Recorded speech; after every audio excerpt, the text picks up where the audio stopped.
Perfection is impossible. In the 1,526 singles matches I played in my career, I won almost 80% of those matches. Now, I have a question for you. What percentage of points do you think I won in those matches? Only 54%.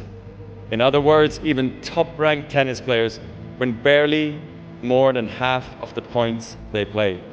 When you lose every second point on average, you learn not to dwell on every shot. You teach yourself to think, okay, I double faulted, it's only a point. Okay, I came to the net, then I got passed again, it's only a point. Even a great shot, an overhead backhand smash that ends up on ESPN's top 10 playlist, that too is just a point. So here's why I'm telling you this. When you're playing a point, it has to be the most important thing in the world, and it is. But when it's behind you, it's behind you.